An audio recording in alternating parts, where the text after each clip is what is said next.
Rich Osborn, thank you very much for joining me on the C.L.E.A.R podcast. And Rich Osborn is the one of the founders and director of Equilibrium Markets, which we will refer to here on as EM for brevity. But I'd really like, before you tell us what Equilibrium Markets is, would you please tell me what's led you to being here today?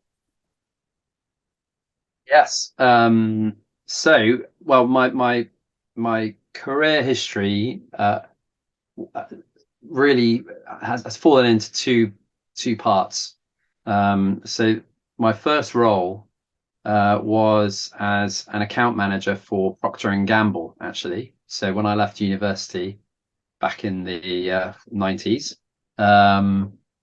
I joined that company and thought I'd stay there for a couple of years, but was wrong, and I ended up there for 16 years and finished as a commercial director for one of their business units for Europe, Middle East, and Africa.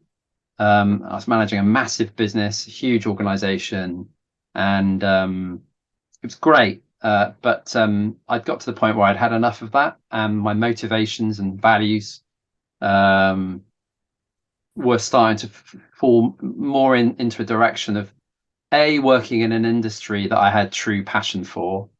Previously at P&G, I'd worked in hair care, and as you can see, it's not a big priority for me. And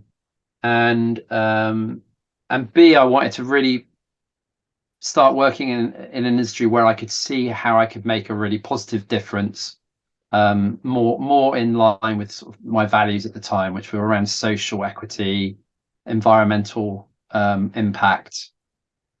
So actually, I had two choices. I looked at sport and food, two of my most enjoyable pastimes, and it became clear to me at that time that food, there was some real opportunities to do better.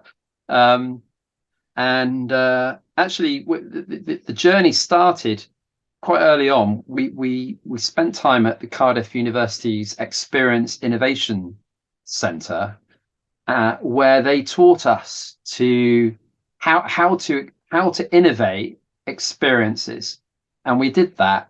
We set up a program where we identified all the experiential touch points that actors on the food supply chain have, from producers through distributors, logistics providers, intermediaries, right the way through to the kitchens where people are cooking. We identified all the experiential touch points for each of those persona, and we worked out how those touch points could be improved. And that was a big piece of work. We created a very long wish list of stuff that we felt could be innovated. And then we set about prioritizing that wish list. And we found, two of my co-founders were technical guys, really good engineers. And so we started building technology to, one by one, knock over each of those touch points. So that's how I got to be in this space. And I've been doing this for nearly 10 years now. Wow. I mean, I Yeah, figured, at it a while. I guess that within your organization, there was going to be at least tech people and foodies, because I thought that this is like the culmination of where people, well, Yeah. environmentalists, tech people, and foodies. There must be that combination of people putting this together, because I can't imagine not being a tech person and trying to work this all out. It must be incredibly complicated. I think now's a great time, though, to tell us what EM Food is and does. So, well, we're ostensibly a technology and management company. Okay. So that's what we are, and what we've built is a technology platform that's been built from scratch, purpose built to help to deliver much more effective short food supply chains in the catering space and in the grocery space, so both sectors.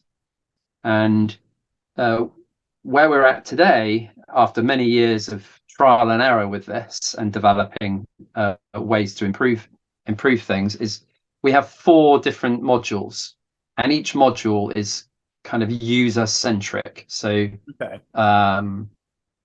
For example, we've built a module specifically for food producers. It's cloud based, and it sits on the, they can use it within a browser, on their phone, or on a laptop, and it just helps the producer to manage all of their products, manage their pricing, manage how they configure how they fulfill their products, and so on. So that's one module like that for producers. There's another module for logistics providers, which helps logistics providers integrate more short food supply chains in a profitable way, in a much more efficient way. So it makes it more attractive for logistics providers to work with a longer tail of small to medium-sized producers. And that module manages everything from automated ordering, taking orders from customers, automated ordering with suppliers, quality assurance, storage, stocking, picking, packing, producing invoices, and dispatching. So it really covers everything a logistics provider needs, but with a real lens on short food supply chains. Third module is for chefs, which is basically an online store. Sure. And the fourth module is what we call the dynamic procurement module, which is mainly targeted at public sector procurers, and enabling them to use dynamic purchasing systems within the food sector. And dynamic purchasing systems is a procurement regulation that helps bring more SMEs into public sector procurement, Sorry, and can I just ask, electronic catalogs. dynamic procurement, is that, and when you say, are you talking about things like hospitals and schools and that type of organization for that? And by dynamic procurement, is that something where stocking levels are known through your software and then things are automatically ordered? Is it that kind of a? Well, that's one thing that is true. If a school cook is ordering a product, they can see how much is in stock at the logistics provider they're buying from, which isn't always the case. In fact, in most cases, that isn't the case. Sure. But the reason it's called dynamic is a couple of reasons, really a couple of key factors why dynamic procurement is called dynamic procurement. The first is that it's using a piece of legislation called dynamic purchasing systems, which is an actual procurement regulation that was born in the EU, but is still in use under UK procurement law. And it's just a system that makes it easy for SMEs, for small farms or logistics providers to engage with the public sector. Oh wow! So that's one reason. So that's one. Yeah. When you're talking about shortening supply chains, presumably that involves removing some of the steps within a traditional supply chain. And please correct me if I'm wrong, because but as I understand it, in a traditional food supply chain, there are 5 points. There's the farmer producer, there's the processor, there's storage, distribution, and then end user. Ish. Is that about right? Have I got that roughly right? How are you cutting out some parts of that? Is that the plan? There can be all 5, and depending on the product category, you can go down to 3. So there are examples where you can eliminate a processor, for example. Okay.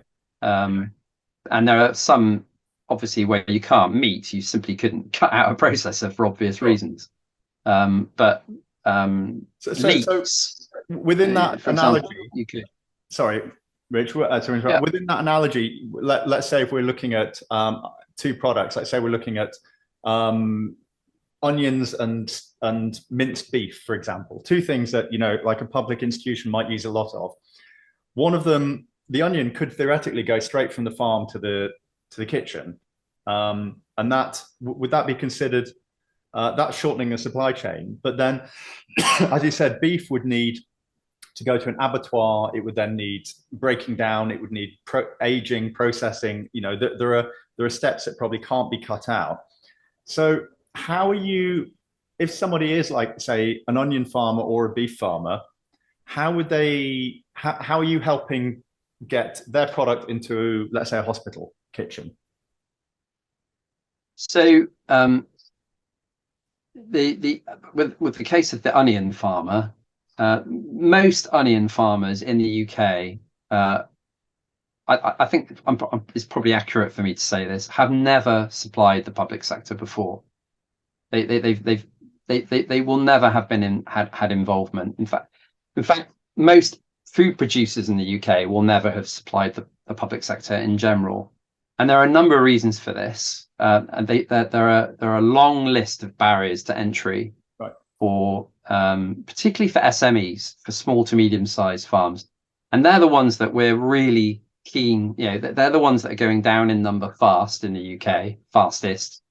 And they're incredibly important. Well, we can talk about why in a minute, but so the way we help those small to medium sized onion farmers, is we've systematically identified and removed barriers to entry for that farmer to supply. And a lot of those, well, some of those will be around procurement regulations or procurement strategies that have been used, and others will be around the logistics of actually getting their product into the market. And dynamic food procurement as a concept handles a lot of the procurement regulations piece by making it just much more practical for that farmer to engage and to supply or to tender their products. So one example of that is traditional conventional procurement will have a 3-year agreement, and then they'll often add on another year and another year. So it's like 3 + 1 + 1, which means for an onion farmer, they have a once every 5 years opportunity to tender their onions. Now, if that procurement tender comes up at a moment, they might have all their searches in place so that they're alerted to that procurement opportunity. But if that opportunity were to come up just when they're right in the middle of harvest, for example, they'll miss it, and that window will close again for another 5 years. So that's just one example of the sort of procurement system that's just not very friendly to companies that don't have a lot of resource. They don't have big departments dedicated to procurement like the big distributors do. Sure. They're on their own. So whereas dynamic procurement will allow that farmer at any time to say, I have onions, I want to supply them. Here is what I do and how I do it. And within dynamic food procurement, it's incumbent on the procurer to then respond to that application within 10 days and explain why they've either been rejected or accepted. If they're rejected, you give a reason. The farmer can then go away and work on that and correct whatever the reason was, and then they can apply again. And in fact, they can do that as many times as they want until they get it right. So it's much more inclusive. That's just one example of how the procurement process is more inclusive. In terms of logistics, a lot of the barriers to entry facing farmers are that logistics providers, or whoever the next intermediary is in their chain within the public sector context, tends to make demands on them that is just not practical for their given personal circumstances. And so what our software does, Agile Chain, is allow that producer to configure exactly what they have available in terms of volumes of product, for example, at any given time, very easily. They're able to configure what date and time they receive the order so that they receive it at a moment that they can actually treat it, not at a moment when they're not at their desk or not able to look at it. And it gives them the ability to configure a lead time so that they've got the right amount of time from receiving that order to then harvest the product at the given requirement, at the given volume, and have it ready for fulfillment. It will even allow them to configure windows of time when that product will then be collected from their farm, actual defined windows. So it's all about making it so much easier for the producer to supply, that more of them are willing and able to do so than they are today with conventional methods. And could this potentially lead to a situation where, let's say, a large institution is taking deliveries direct from the farm by the farmer, or would there always need to be an intermediary in there? So typically, if it was the farmer in question was only an onion farmer, I would say no to that, because if all they're growing is onions, the drop size just wouldn't merit a farmer doing Because a it would be direct. 10 or 15 kilos once a week kind of thing, and it's not worth it. Yeah, it's not right. So there would no in that situation, there would almost always be a logistics provider in the middle to Right. do that important work.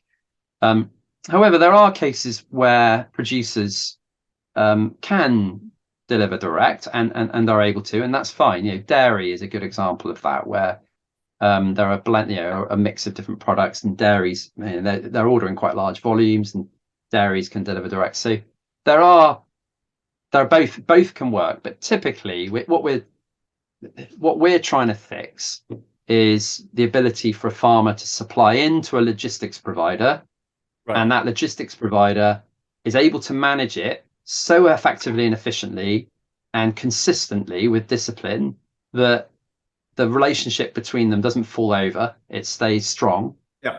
and that continues over time, and it becomes a sustainable, enjoyable working relationship.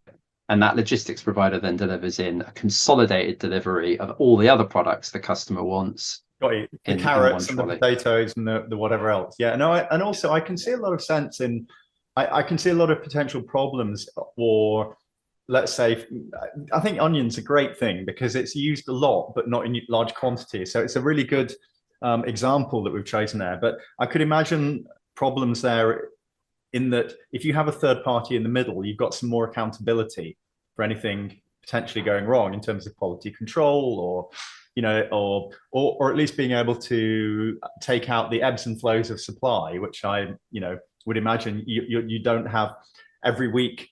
The onion farmer isn't pulling the same tonnage of onions out of the ground 52 weeks of the year, so you would need some sort of buffer in there. But I would imagine that in a traditional supply chain, every part of it has their own inventory management system, which is maybe not compatible with the next part of the chain. So what you're doing is it effectively making those communication channels more compatible and seamless. Definitely. Basically, what Agile Chain does is links all the actors within the supply chain together in an efficient, consistent, disciplined way. So you're not getting those last minute phone calls from a logistics provider to the farmer at 4 a.m. saying, "Oh, mate, can you just add a couple of tons extra of onions onto our order?" The system just doesn't allow that, because that's when things start to fall over and go wrong, and it causes additional cost and stress and angst and errors. So it makes things work consistently in line with what each actor in the chain wants and needs. Yeah, that is what it's doing. It's putting it all together, and occasionally, as you mentioned, you will have players within the supply chain that already have systems doing some of the things that Agile Chain does.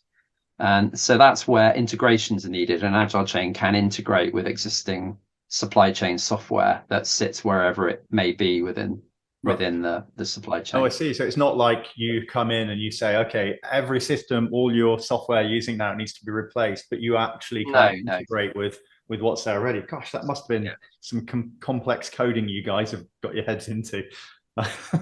Well, there are, yeah. I mean, you build APIs, right? So you build interfaces that, like sockets and plugs, that can plug in, and when they don't match up, yeah, it's painful. But the more we go, the more we're able to become more and more inclusive. So the more compatible it gets. The better the travel plug. Yeah, exactly. Yeah, good analogy. So I know that, like, when I first became aware of C.L.E.A.R and was figuring out what their real kind of the problems with C.L.E.A.R and the goals and aims of it were, one of the things that Fidelity explained to me was was the lack of data from the farm. Was actually method of production data is super important, and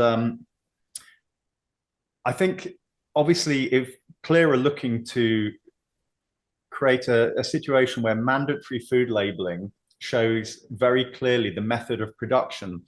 And the reason for that is that it will create product differentiation that is true and not greenwashed, and not saying things like carbon neutral by doing some offset scheme or something. Is your system facilitating easier collection of farm data that can then be tagged with the product? And how are you ensuring that the correct data is staying with the product all the way through the chain? That's kind of two questions in one. So, yeah, so to your first question, our platform is not the platform where farm level measurement is taking place. It's the platform where that data can be stored by product and by producer, but we are not the provider that is going to facilitate farm level measurement consistently. There are lots of other players out there aiming to do that. Global Farm Metrics, Soil Association Exchange, two good ones that we've seen. Our aim is to be able to integrate with whatever the farm level measurement tool is, so that that data is then attached to each product and producer. Now, some will be at a producer level only, and others will be producer level and product level, and some will be just at product level. So that's our aim. I always say Agile Chain provides the pipes through which data can travel with integrity to the end user, and both ways. We're not the data provider, we're just the pipes through which it travels. But yeah, the way we manage that data integrity so that you've got a rich data set, and that rich data set stays with the product all the way through, is first of all, we have an almost limitless number of attributes that can be uploaded by product. So we have dozens and dozens and dozens of attributes, typically for a given product. Normally, in catering, you'll see maybe 3 attributes. Can you give me examples of what kind of attributes you're talking about, please? And just pick a random product that suits your example, and give me some ideas. Yeah, so three attributes that are normally there in conventional supply chains is the product name, the product weight or volume, and the price. So we have all 3 of those. Basic, right? Well, I mean, genuinely, that often is what the chef gets to see, right? When they're ordering, that's the information they're getting. They're not often getting much more than that. 1 kilo, 4 pounds, kind of thing. That, I mean, literally that basic, right? Yeah, and sometimes they don't even get to see that, because they're ordering over the phone and they're just saying, "I want some onions. How much do you want? 10 kilos." That's it. So in much of the, certainly in the public sector catering environment, but also the private sector, that's happening a lot, and obviously that has a lot of implications that are not good. But yeah, sort of to answer your question, the other attributes that we're providing are things like, well, certification, all the different certifications that the producer has or the product has, such as any data or a greener world, or all of these kind of things. Soil Association, organic, OF&G, organic farmers and growers.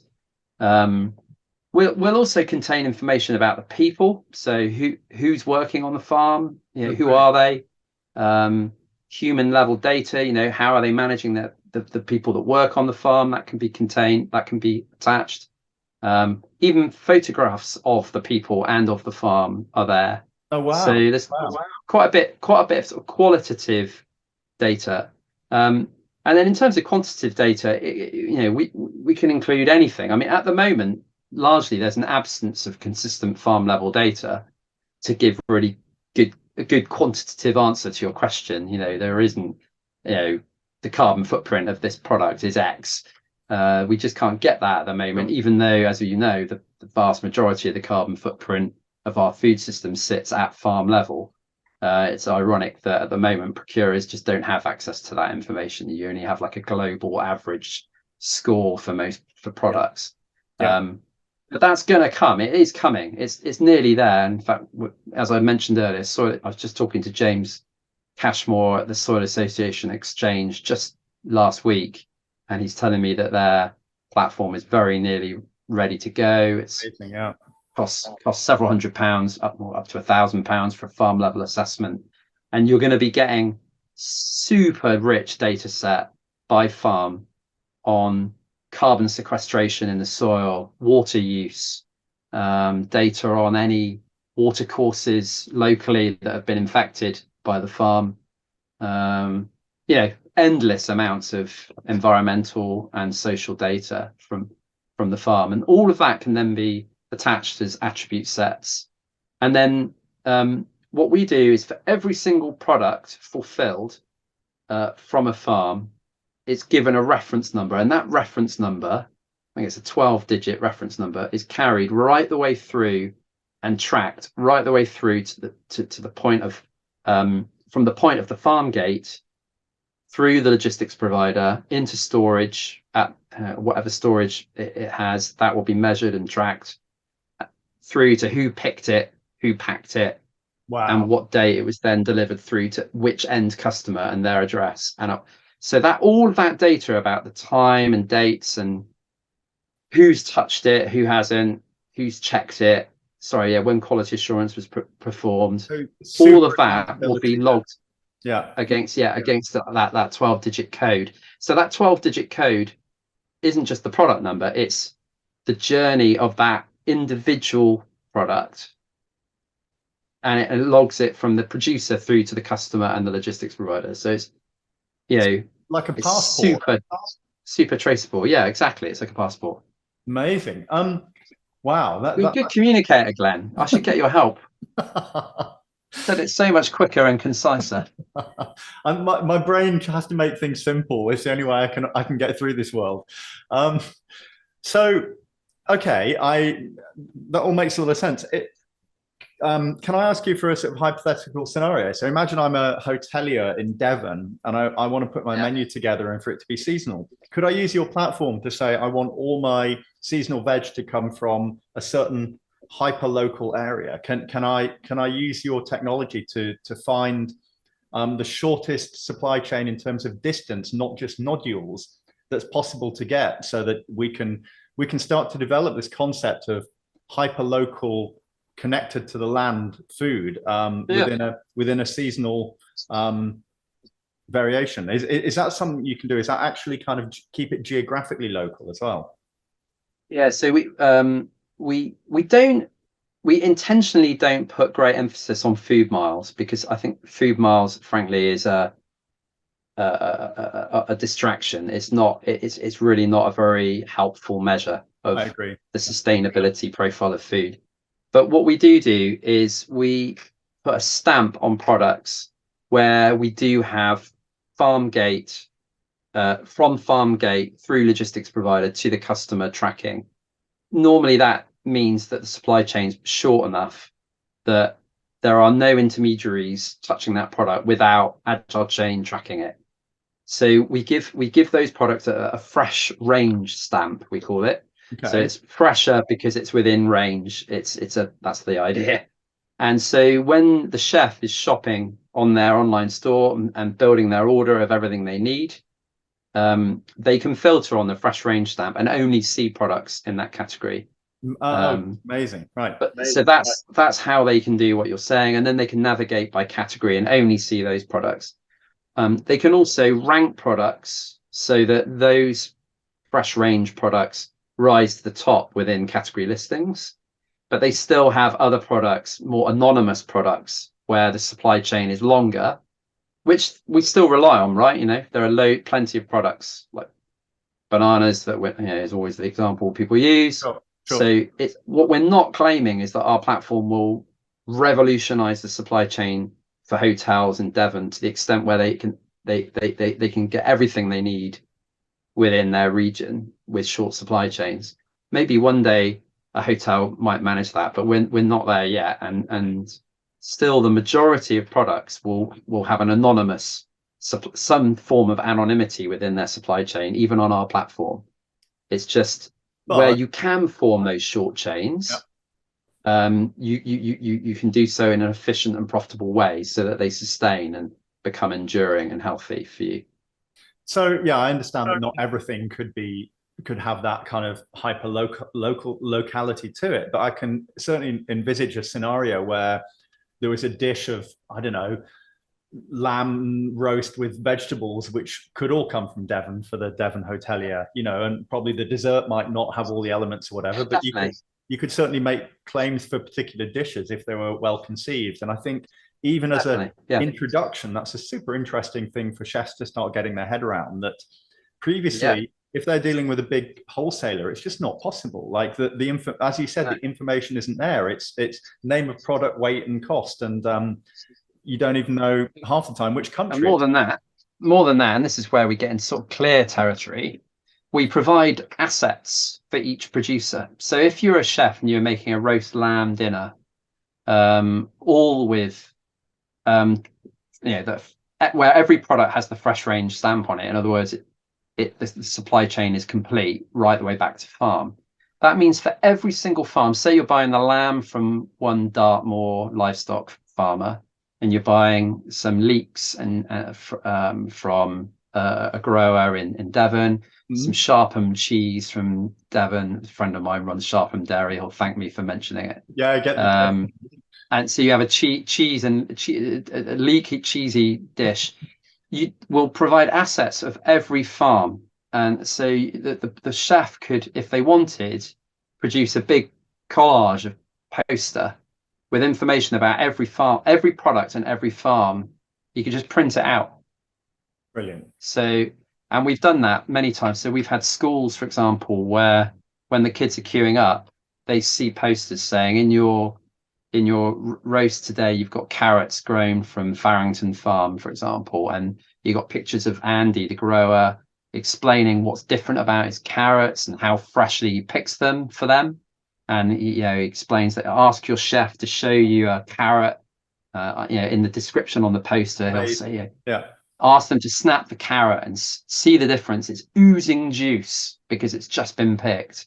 Whereas if you buy carrots on long supply chains, they're dry. Which do you prefer?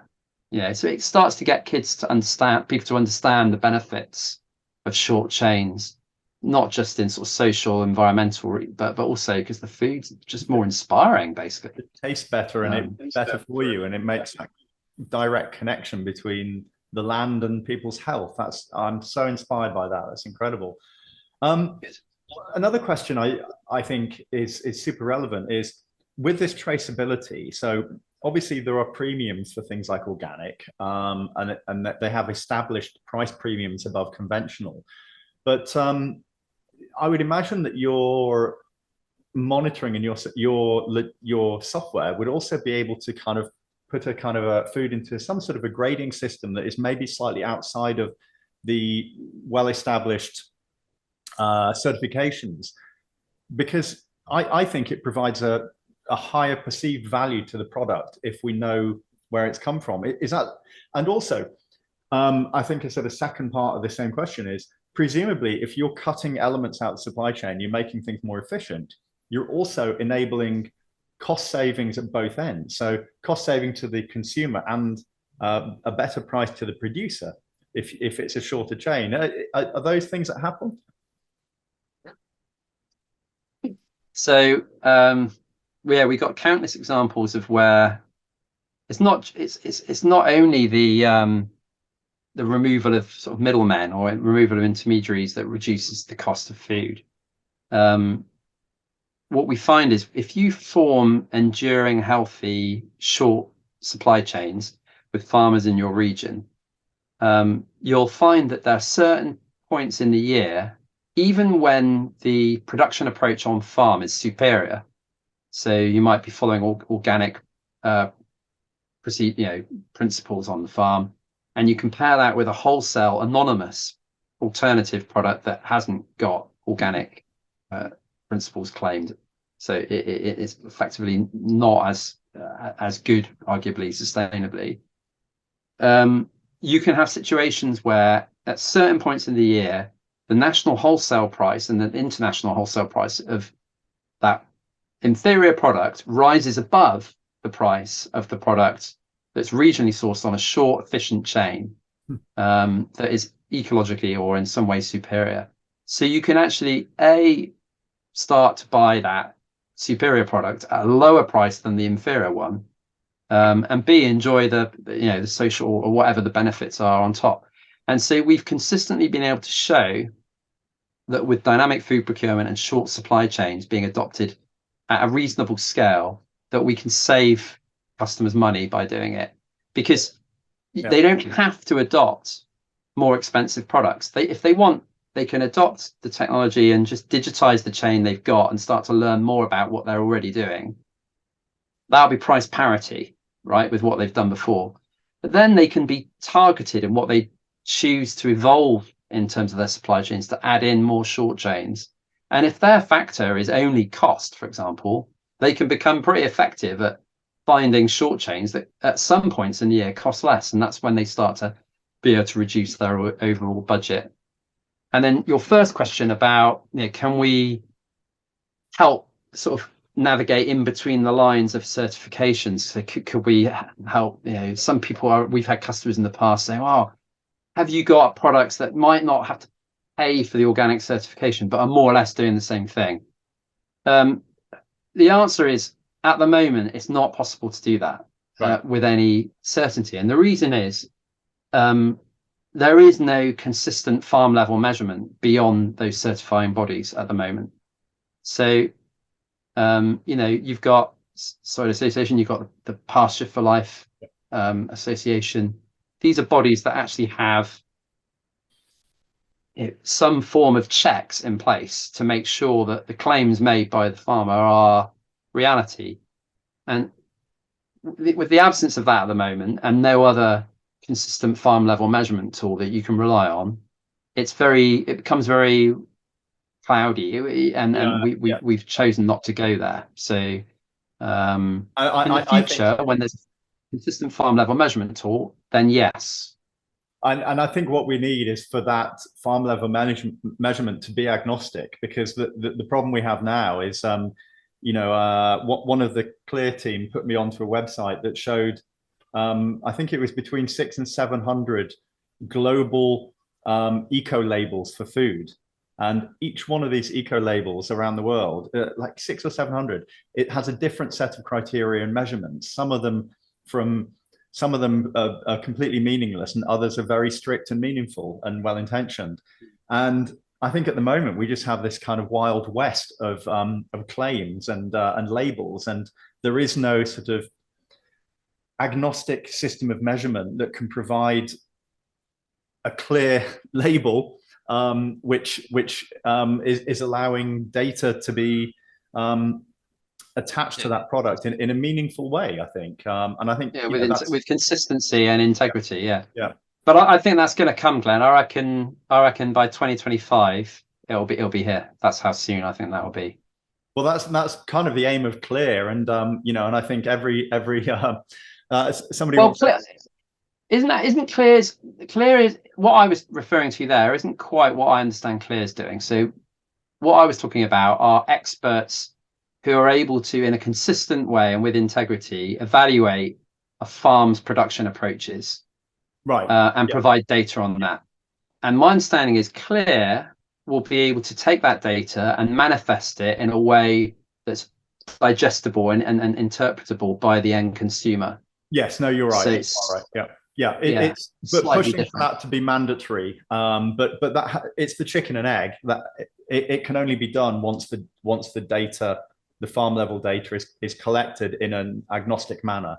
That is unarguable, which and I think that really does need to be done in a way that is government controlled. There is kind of no other institution that has the power, I think, to instigate that type of a project.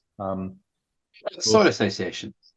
What, to take over all food production? No, because I think that I'm not saying that they obviously everyone associates the Soil Association with organic, but that's not all they do, right? So what they could do is create a benchmark that's no, it's not even a benchmark. It's just a reading of reality.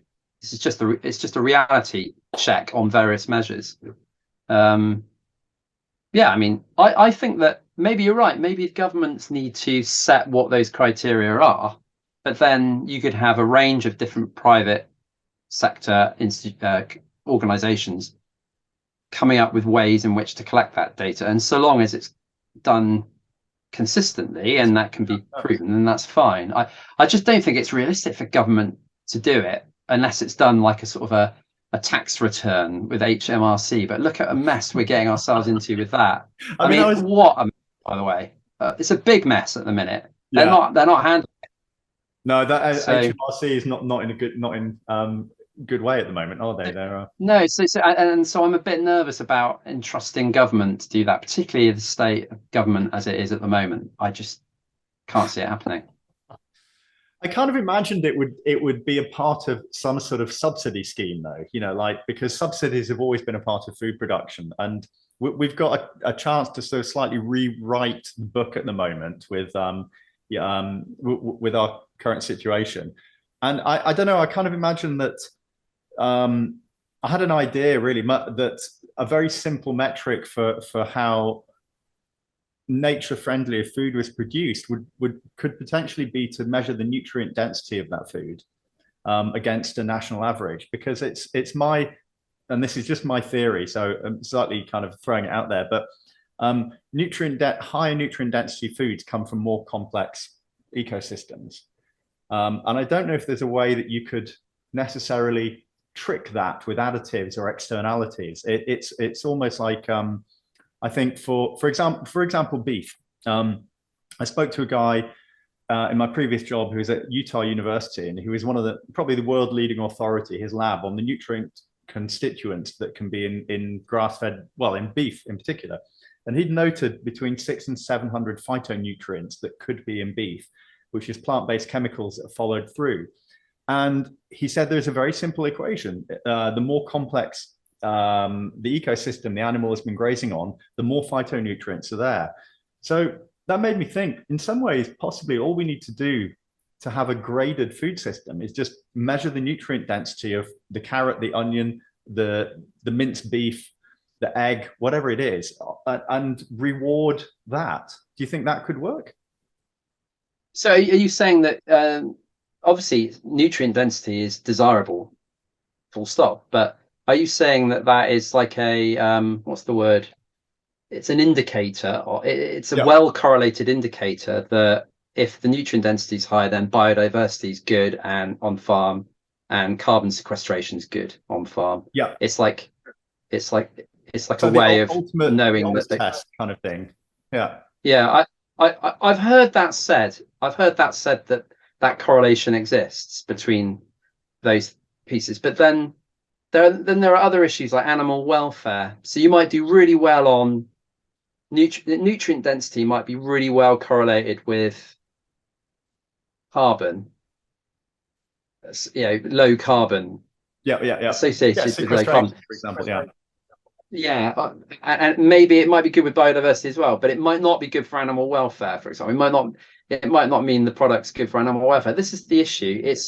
There are so many different factors that need to be taken into account, and often doing well in one area can cause a negative externality in another area. And I think that's why you do need this sort of holistic evaluation, like the global farm metric has in that wheel, to make sure that there's a minimum bar in everything that's acceptable. So otherwise, you can get into situations where people could say, well, the nutrient density of cage-reared chickens is good, and actually the carbon footprint's not bad either, with it, and compared to cows, there's hardly any methane at all. That all sounds very good. And then but hang on a minute, you're chopping down rainforests to feed them. So it's like it's I was slightly, I was posing it as a discussion point question, and I completely see where you're coming from. And I've actually been quite shocked that there are some certifications for regenerative agriculture that allow the use of devastating externalities. And a good example is I know that there is a certification for regeneration for being saying your farm is regenerative that would allow chickens to be fed with Brazilian soy, which I think is terrible because it's like saying, well, okay, you're regenerating in your tiny little farm, you're doing great. Your field, but what about the rest of the world? It has to be. You have to take externalities into account. And the other part of since we kind of slightly sidetracked onto regenerative agriculture is there's an awful lot of regen ag that allows the use of glyphosate, which I think is terribly destructive. So yeah, that's.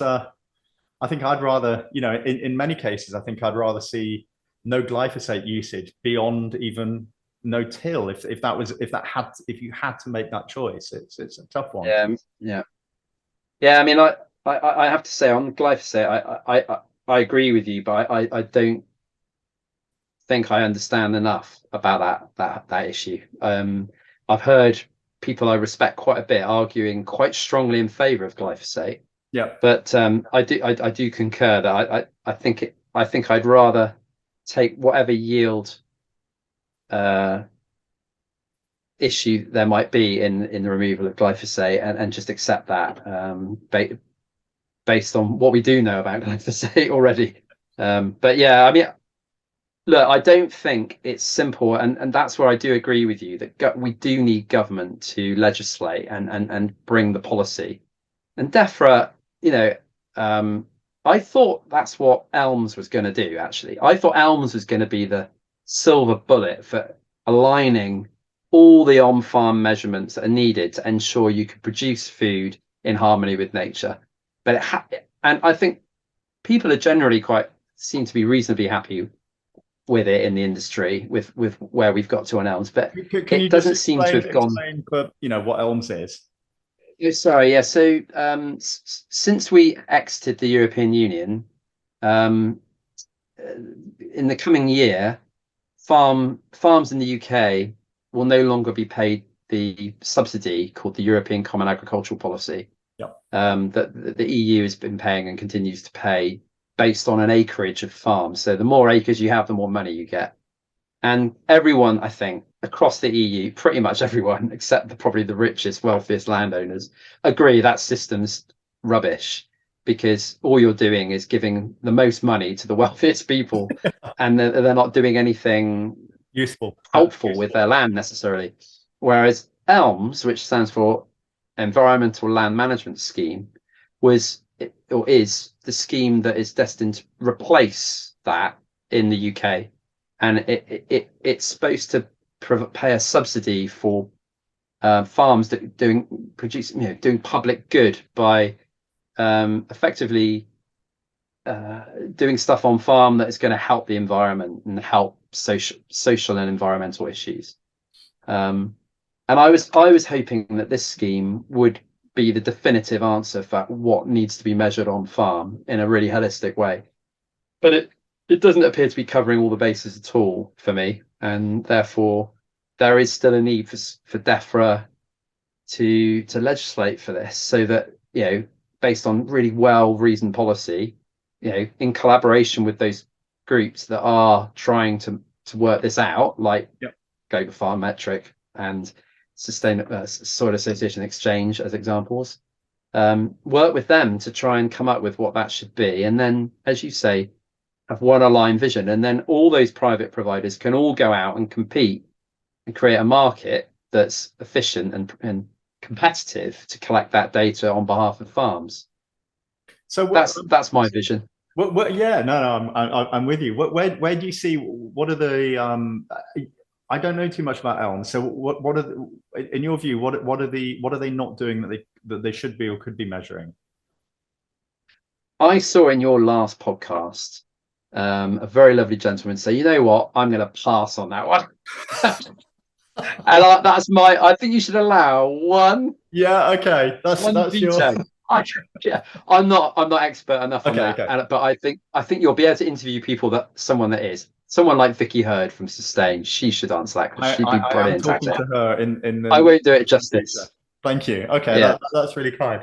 So we have been rabbiting on for quite a while. So you seem quite optimistic about the future. I've noted little, nuggets of optimism in your conversation. So Use when passion with optimism, Glenn. you've got to be optimistic, right? But one of the things I was Yeah. quite curious about with for a non-tech person is it sounds like what you're doing, and again, you might pass on this one as well, but it sounds like your platform is the kind of thing that could very much benefit from a sort of AI type approach to really kind of tie together the pieces and maybe find patterns that we can't or don't. Is that a part of your sort of vision for the future? Is allowing the machines to help make things even more efficient in ways that maybe we can't see? Do you think that's a way of yeah? Do you think that's a way of actually creating a more agroecological future for our food system? Well, look, first of all, I'd love, as a tech entrepreneur, which I count myself as, I notice most tech entrepreneurs do make claims that they're into AI in their systems. Ours is not. I'll just be asked, and that's not because I think it's a bad thing or I think it's a good thing or not. It's just we've got such a long list of stuff that needs to be done to make things work better as it is. The AI hasn't even hit our horizon, quite honestly. But yes, undoubtedly, the answer to your question is yes. Um, I I think AI and quantum computing is going to completely revolutionize the world. I have not, honestly, I hope my investors aren't watching this, but I have not got my head around yet how AI is going to help EM with Agile Chain. Right. Um, Believe me, it's hard enough getting the conventional industry, the existing industry, to adopt and see how Agile Chain should be applied. We're finding, and it's using relatively conventional technology. Yeah, yeah, yeah. Um, so, but yeah, I mean, definitely is the answer. The answer to your question is absolutely, definitely yes. AI will play a part. I just don't know how yet. It's just too. It's. Too early to I'm tell. finding it very hard. I don't know about you. I'm finding it very hard to bite the AI apple. I'm finding it quite overwhelming. It's. It's. It's. It's almost. I'm finding it such a big deal. I'm Overwhelmingly finding it very hard to chaotic. get my head around.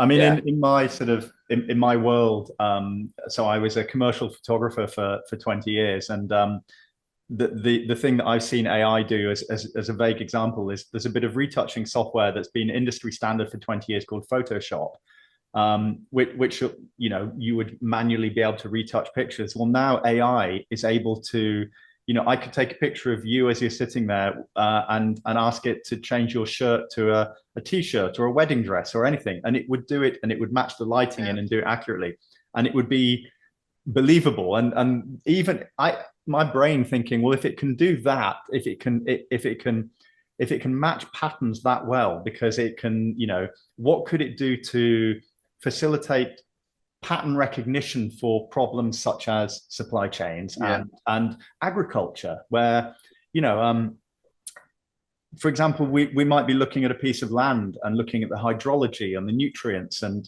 there's a lot of drone technology that can use infrared and things now. Well, surely AI could help us plant that land better and manage the resources better and harvest times, and then look at the entire supply chain. I can see a future where, as long as it's correctly employed, it could really help us out. For sure. Yeah, me too. I completely agree.